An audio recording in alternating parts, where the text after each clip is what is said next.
Hello everyone, आज का हमारा टॉपिक है scientific management. Scientific management refers to such management of any organisation और industry which might provide maximum wage to the workers and minimum efforts and maximum profit to the management at minimum cost.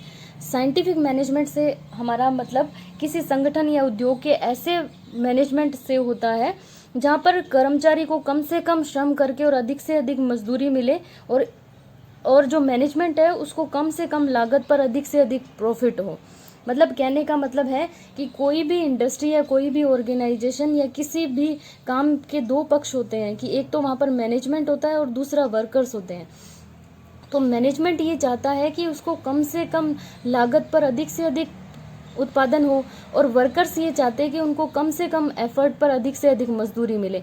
तो देखने में ये लगता है कि ये दोनों पक्ष तो एक दूसरे के विपरीत हो गए, जहाँ पर मैनेजमेंट ये चाहता है कि उसको कम से कम पैसा देना पड़े अपने मजदूरों को और उनको अधिक से अधिक लाभ हो जाए, और वर्कर्स ये चाहते हैं कि उनको कम से कम काम करना पड़े और अधिक से अधिक उनको मजदूरी मिल जाए। तो एक तरीके से ये विरोधाभास की स्थिति है, यहाँ पर विपरीत है। ये एक दूसरे के ये दोनों पक्ष हैं वो एक दूसरे के विपरीत हैं। तो ये जो दोनों पक्ष हमें दिखाई दे रहे हैं, इन दोनों पक्षों को जब हैंडल किया जाता है तो वो जो तरीके अपनाए जाते हैं उनको साइंटिफिक मैनेजमेंट कहा जाता है। इसका अगर एक हम छोटा सा एग्जांपल लें कि कोई भी शॉपकीपर, मान लीजिए वो अपने दुकान पे 8-10 वर्कर्स को रखता है, तो वो ये चाहता है कि उसको जितना भी उसका प्रॉफिट हो, जितनी भी उसकी कमाई हो रही है, उसका कम से कम उसे मजदूरों को देना पड़े और अधिक से अधिक वो अपने घर लेकर जा सके। और वर्कर्स क्या चाहते हैं कि उनको उस दुकान पे कम से कम काम करना पड़े और उनको अधिक से अधिक मजदूरी मिल जाए या अधिक से अधिक उनको तनख्वाह मिल जाए। तो ये देखने में ये दोनों पक्ष एक दूसरे के विपरीत होते हैं, लेकिन इन दोनों पक्षों में मैनेजमेंट जो किया जाता है वो साइंटिफिक तरीके से जो मैनेजमेंट किया जाता है उसको हम साइंटिफिक मैनेजमेंट बोलते हैं। अगर अब हम बात करें इसके डेफिनेशन की, तो चैपलिन ने जो इसकी डेफिनेशन दी है वो है scientific management is the application of scientific method to improve the workers efficiency and condition of work. Chaplin का कहना है कि कर्मचारी की कार्य कुशलता और कार्य की अवस्थाओं को उन्नत बनाने के उद्देश्य से, मतलब जो तरीके अपनाए जाते हैं साइंटिफिक मैनेजमेंट में, वो तरीके क्या होते हैं जहाँ पर कार्य की अवस्थाओं को उन्नत बनाया जाता है कि काम जो है वो इस तरीके से किया जाए कि उसको कम से कम एफर्ट्स में किया जा सके और वर्कर्स की एफिशिएंसी को इम्प्रूव किया जाता है।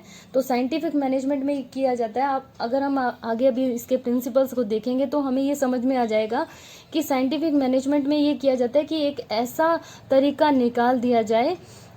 तरीका निकाला जाए जिससे वर्कर्स की जो एफिशिएंसी है वो बहुत अधिक बढ़ जाए और वर्कर्स जो है वो काम करने के लिए प्रेरित हों। तो काम की अवस्थाओं को सुधारा जाए और वर्कर्स की एफिशिएंसी को बढ़ाया जा सके।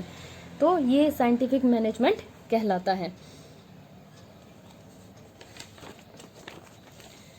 उसके बाद अगर हम इसके डेफिनेशन, रेबर ने जो डेफिनेशन दी है उसके बारे में अगर हम बात करें, management refers to carrying out the functions of planning, organizing and directing any enterprises. इनका कहने का मतलब था, रेबर ने ये कहा कि किसी भी उद्यम को नियोजित करने, संगठित करने और उसको निर्देशित करने के कार्यों को क्रियान्वित करना ही क्या कहलाता है, साइंटिफिक मैनेजमेंट कहलाता है। मतलब कोई भी इंडस्ट्री के ये 3 काम होते हैं, वहाँ पर प्लानिंग होती है, ऑर्गेनाइजेशन होता है और डायरेक्शन होता है। तो ये जो 3 पक्ष हैं वो साइंटिफिक मैनेजमेंट के 3 पक्ष कहलाते हैं। तो इन तीनों पक्षों में अगर साइंटिफिक तरीके से मैनेजमेंट किया जाए तो ही कोई इंडस्ट्री को उसका पूरा प्रॉफिट मिल सकता है। जैसे सबसे पहले कोई भी साइंटिफिक मैनेजमेंट के लिए ज़रूरी है कि सबसे पहले प्लानिंग की जाए। तो प्लानिंग जैसी होगी वैसा ही क्या होगा कि उस इंडस्ट्री को उसका जो लक्ष्य है वो मिल पाएगा। तो सबसे पहले प्लानिंग जो है वो साइंटिफिक तरीके से होनी चाहिए। दूसरा है ऑर्गेनाइजेशन। तो कोई भी इंडस्ट्री या कोई भी ऑर्गेनाइजेशन में इस तरीके का संगठन होना चाहिए, वैज्ञानिक तरीकों से संगठित होनी चाहिए ताकि वो अपने लक्ष्य को प्राप्त कर सके। और तीसरा जो इसका पक्ष है वो है डायरेक्शन, कि निर्देशन जो है वो वैज्ञानिक तरीके से होना चाहिए ताकि क्या है, कोई भी इंडस्ट्री या कोई भी उद्योग है वो अपने लक्ष्य को प्राप्त कर सके। तो ये 3 पक्ष होते हैं। तो इन तीनों पक्षों में अगर साइंटिफिक तरीके से मैनेजमेंट किया जाएगा तो ही कोई इंडस्ट्री अपने लक्ष्य को प्राप्त कर सकती है, ऐसा रेबर का कहना था। तो ये 3 एस्पेक्ट्स होते हैं किसी भी इंडस्ट्री या किसी भी ऑर्गेनाइजेशन के, जिसमें साइंटिफिक मैनेजमेंट को अप्लाई किया जाता है। उसके बाद अगर हम बात करें प्रिंसिपल्स ऑफ साइंटिफिक मैनेजमेंट, ये बहुत इंपॉर्टेंट है। जो साइंटिफिक मैनेजमेंट के प्रिंसिपल्स बताए थे वो F.W. टेलर ने बताए थे। जो F.W. टेलर थे वो एक अमेरिकन इंजीनियर थे, जिन्होंने सबसे पहले जो है वो रैशनलाइजेशन किया था ह्यूमन वर्क का towards the end of 19th century. 19वीं शताब्दी के अंत तक उन्होंने क्या किया, रैशनलाइजेशन किया था ह्यूमन वर्क का। पहले क्या होता था कि काम को करने के कोई ऐसा नहीं था कि किसी भी तरीके से कोई काम कर रहा है, वहाँ पर कोई ये नहीं था कि इस काम को करने के और भी तरीके हो सकते हैं या इस काम को और भी उन्नत तरीके से किया जा सकता है। एक तरीके से रूल ऑफ थंब थे कि मान लीजिए किसी भी मैनेजर को या किसी भी इंडस्ट्री में कोई प्रॉब्लम आ गई तो एक मैनेजर दूसरे मैनेजर से कंसल्ट करता था, तो उनको लगता था कि ये जो एक प्रॉब्लम आई है इसका एक ही सोल्यूशन हो सकता है।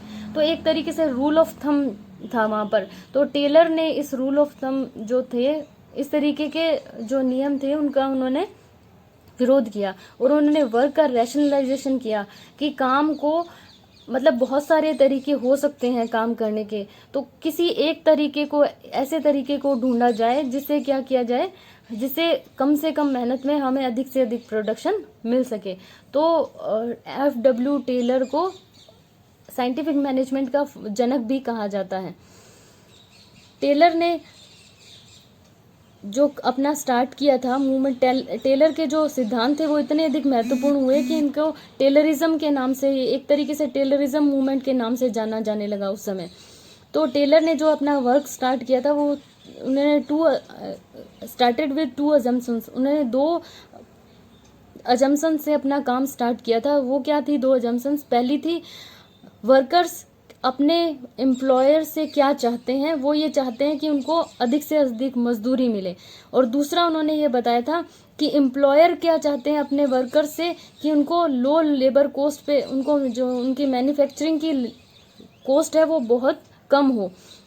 मतलब कहने का मतलब वर्कर तो अपने एम्प्लॉयर से या अपने जो मालिक है उससे क्या चाहता है, मजदूरी, उसको मजदूरी जो है या उसको पगार है वो अधिक मिले। और एम्प्लॉयर्स ये चाहते हैं कि उनको क्या है, अधिक से अधिक प्रोडक्शन हो और उनकी जो कॉस्ट हो मैन्युफैक्चरिंग की वो कम से कम हो। जो हमने शुरू में बात की थी वही है कि 2 तरीके से, यानी जो वर्कर है वो ये चाहता है कि उसको अधिक से अधिक फ़ायदा हो और एम्प्लॉयर ये चाहता है कि उसको भी अधिक से अधिक फ़ायदा हो। लेकिन कैसा फ़ायदा? वर्कर्स ये चाहता है कि उसको अधिक से अधिक मजदूरी मिले और एम्प्लॉयर ये चाहता है कि उसको कम से कम देना पड़े और उसको फ़ायदा अधिक से अधिक हो।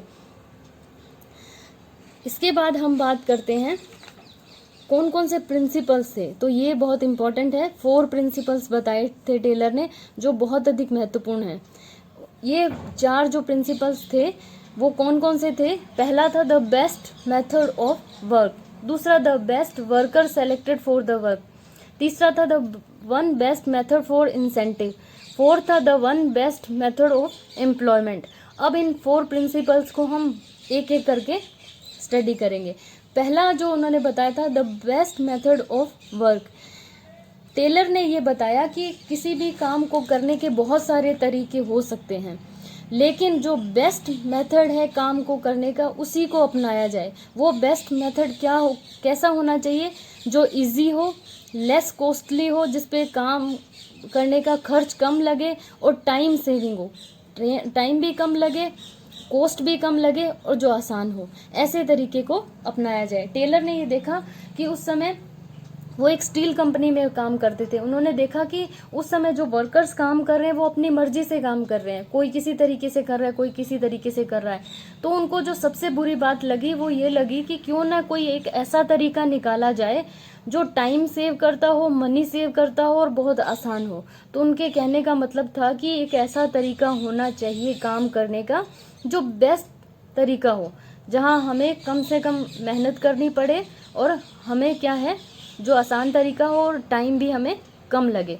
पहला तो उन्होंने बताया था the best method of work, दूसरा उन्होंने बताया था the best worker selected for the work. उनका कहने का मतलब था कि हर एक व्यक्ति अलग अलग होता है, उसकी क्षमताएं अलग अलग होती हैं,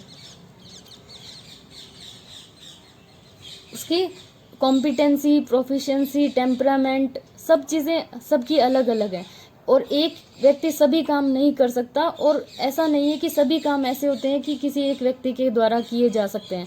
तो उनके कहने का मतलब था कि जो व्यक्ति जिस काम को करने के लिए सक्षम है उस काम को उसी व्यक्ति को दिया जाए। अब ये तो हमें पता है कि एक व्यक्ति सभी काम करने के लिए सक्षम नहीं हो सकता। तो उनका कहने का मतलब था कि जिस काम को करने के लिए जो व्यक्ति सक्षम है उसी व्यक्ति को वो काम दिया जाए ताकि वो बहुत अच्छे तरीके से उस काम को कर सके। तो इसके लिए उनका कहने का मतलब था कि बहुत सारे इसको किस तरीके से पता लगाया जाए, बहुत सारे जो intelligence test, interest test, aptitude test, attitude test, interview, ये सब चीज़ें इन सब टेक्निक्स को यूज़ करके एक बेस्ट वर्कर को सेलेक्ट किया जाए उस काम के लिए, जो मेंटली भी और फिजिकली दोनों तरीके से फिट हों। तो हर काम को करने की कुछ रिक्वायरमेंट्स होती हैं, तो उन रिक्वायरमेंट्स को जो व्यक्ति पूरा करता है उस व्यक्ति को काम पे रखा जाए। तो अगर वो बेस्ट वर्कर होगा उस काम को करने के लिए तो वो कम से कम एफर्ट में अधिक से अधिक काम कर सकेगा। और तीसरा उन्होंने बताया था the one best method for incentive. अगर हम बात करें इंसेंटिव की तो टेलर ने यह बताया था कि जो इंसेंटिव होते हैं वो दो तरीके के होते हैं। पहले जो इंसेंटिव होते हैं उनको हम फाइनेंशियल इंसेंटिव कहते हैं, जो मनी से रिलेटेड होते हैं। दूसरे जो इंसेंटिव होते हैं नॉन फाइनेंशियल इंसेंटिव होते हैं, जो responsibilities, participation, cooperation, recognition, advance payment और प्रमोशन आदि से रिलेटेड होते हैं। तो कहने का मतलब है कि टेलर ने ये बताया कि ये दोनों तरीके के इंसेंटिव ज़रूरी हैं। आपको फाइनेंशियल इंसेंटिव भी देना चाहिए और नॉन फाइनेंशियल इंसेंटिव भी देना चाहिए। तो तीसरा प्रिंसिपल उन्होंने ये बताया था कि जो वहाँ पर काम करने वाले वर्कर हैं उनको फाइनेंशियल और नॉन फाइनेंशियल दोनों तरीके के इंसेंटिव देने चाहिए। अगर वो अच्छा काम कर रहे हैं तो उनको मनी के साथ साथ रिस्पॉन्सिबिलिटीज़, उनको पहचान मिलनी चाहिए उस काम की। इसके साथ ही साथ हजबर्ग ने भी ये कहा था कि जो फाइनेंशियल इंसेंटिव होते हैं वो कंटेक्स्ट फैक्टर के रूप में काम करते हैं। कहने का मतलब कि अगर फाइनेंशियल इंसेंटिव अनुकूल हैं तो अगर वो अनुकूल नहीं है तो वो डिससेटिस्फैक्शन देंगे एक एम्प्लॉय को, और अगर वो अनुकूल हैं तो इस बात की कोई गारंटी नहीं है कि वो सेटिस्फैक्शन देंगे एम्प्लॉय को। कहने का मतलब अगर उसको पूरी मजदूरी नहीं मिल रही तो डिससेटिस्फैक्शन होगा ही, अगर मिल रही है तो भी इस बात की कोई गारंटी नहीं है कि उसको सेटिस्फैक्शन होगा।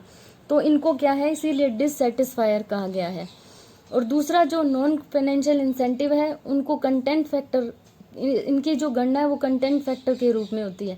कंटेंट फैक्टर का मतलब है कि ये चीज़ें अगर रिस्पॉन्सिबिलिटीज़ और पहचान, एडवांस पेमेंट, प्रमोशन, ये अगर मिलते हैं तो व्यक्ति को संतुष्टि होती है, और अगर नहीं मिलते तो इस बात की कोई गारंटी नहीं है कि उनको असंतुष्टि होगी। कहने का मतलब ये सेटिस्फायर होते हैं कि अगर नहीं भी मिले, अगर एक व्यक्ति को ये सारी चीज़ें मिल गई तो वो संतुष्ट होगा ही निश्चित रूप से।